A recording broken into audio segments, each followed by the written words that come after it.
What if the moment that decided the fate of World War II in Europe wasn't a battle, wasn't a bombing, and wasn't a general's charge across enemy lines, but quiet, almost invisible decision made in a room full of men who disagreed about everything, where one president handed an order to a general who didn't want it, and another president watched from the sidelines knowing exactly what it would cost?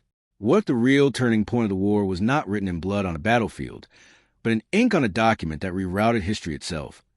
And what Harry Truman said when Dwight Eisenhower received those orders has been one of the most overlooked and electrifying moments in modern military history. The story you are about to hear is not the version taught in most classrooms. It is a version lived by men under impossible pressure, men who carried the weight of millions of lives on their shoulders, men whose decisions echoed through decades that followed. This is a story of loyalty, of command, of quiet fury and quiet dignity, and of the moment when everything changed. Before we go any further, if you're the kind of person who believes history is not just a collection of dates, but a living force that still shapes the world today, then this channel was made for you. Subscribe right now, hit that like button, and share this video with someone who loves real history, not the sanitized version, but the raw, complicated, deeply human truth. And leave a comment below telling us something you never knew about Eisenhower or Truman before today. Your comment might just inspire the next video on this channel. To understand what happened between Truman and Eisenhower, you have to go back to the world as it existed in the spring and summer of 1945, a world that was simultaneously collapsing and being reborn. Adolf Hitler's Third Reich was crumbling on two fronts. Soviet forces under Marshal Georgy Zhukov were grinding westward to the ruins of Berlin, and Allied forces under Supreme Allied Commander General Dwight D. Eisenhower were pushing from the west with the full industrial and military might of the United States, Britain, Canada, and Free France behind them. The war in Europe was nearly won. But the question of how it would end, and who would control what when the smoke cleared, was a political earthquake waiting to happen beneath the feet of every leader involved.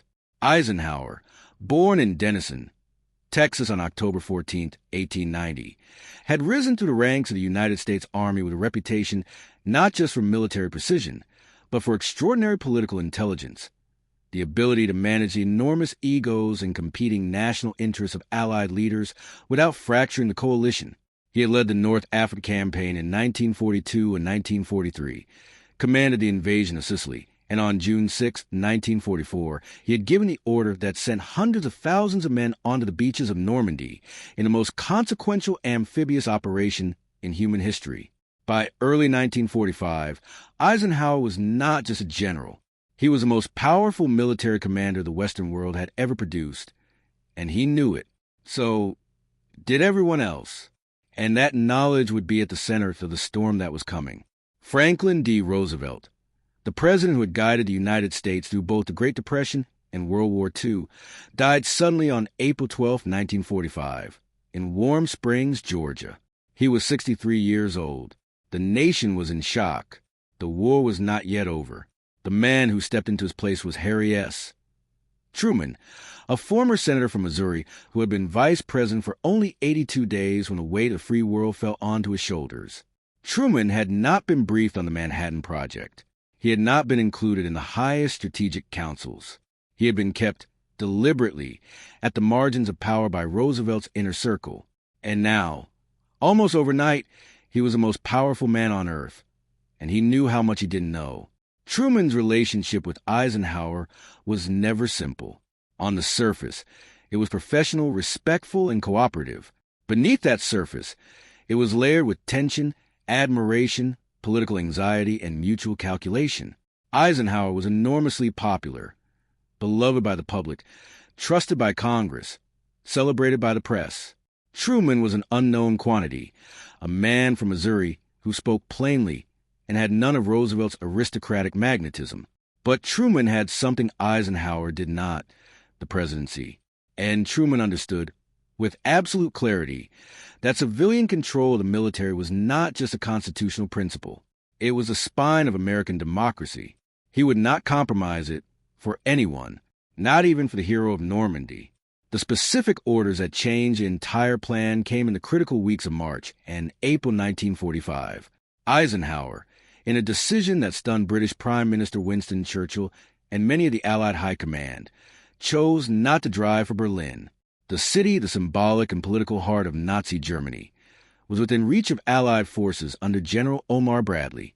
But Eisenhower made a calculated, cold-blooded strategic judgment. He redirected his forces toward the Elbe River and toward the Redoubt, a supposed Nazi stronghold in the Bavarian Alps where intelligence suggested Hitler and his remaining forces might make a last stand. Eisenhower sent a direct cable to Soviet leader Joseph Stalin on March 28, 1945, informing him of this decision, a communication that bypassed Churchill and even elements of the American Joint Chiefs of Staff, and which sent shockwaves to the Allied command. Churchill was furious.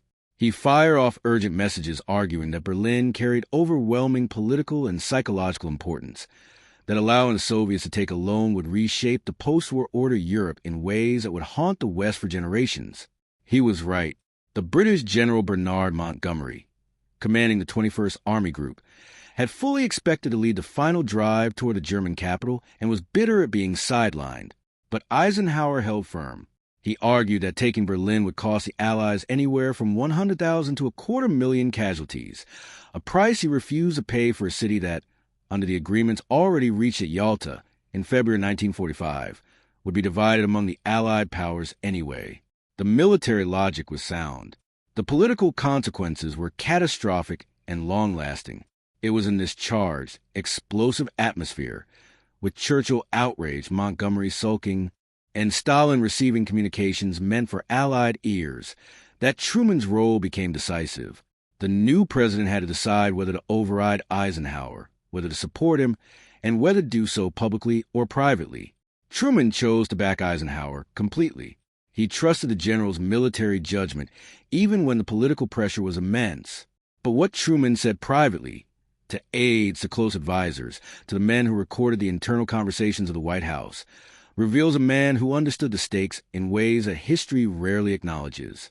He reportedly said that Eisenhower was the best general the country had, but that generals did not make foreign policy, presidents did. And if the decisions made on the ground in Germany had consequences that lasted 50 years, it would not be Eisenhower's name on the bill. It would be his. If this story is gripping you the way we believe it should, because this is not just history, this is a blueprint of how power actually works, then please pause right now and subscribe to this channel, like this video, and share with a friend who you think deserves to know what really happened in the final days of World War II. Drop a comment below telling us what surprised you most so far, whether it's Eisenhower's cable to Stalin, Churchill's fury, or Truman's quiet, steely resolve behind closed doors. Every comment, every share, every like helps this story reach the people who need to hear it. The months and years that followed vindicated some of Eisenhower's choices and devastated others. The Alpine Redoubt turned out to be largely a myth, a piece of German propaganda that Allied intelligence had overestimated. Berlin fell to the Soviets on May 2nd, 1945, after a brutal urban battle that killed tens of thousands of soldiers on both sides and immense numbers of civilians. Germany surrendered unconditionally on May 8th, 1945, a day the world would forever call V-Day. But the division of Berlin and the division of Germany planted the seeds of the Cold War. The Iron Curtain that Churchill would famously describe in his Fulton, Missouri speech on March 5, 1946, was in part the direct consequence of who had taken Berlin and who had not. Truman lived with that knowledge every day of his presidency.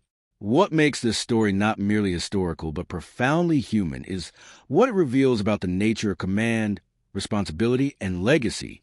Eisenhower went on to become the 34th President of the United States, elected in November 1952 in a landslide that made Truman's blood run cold.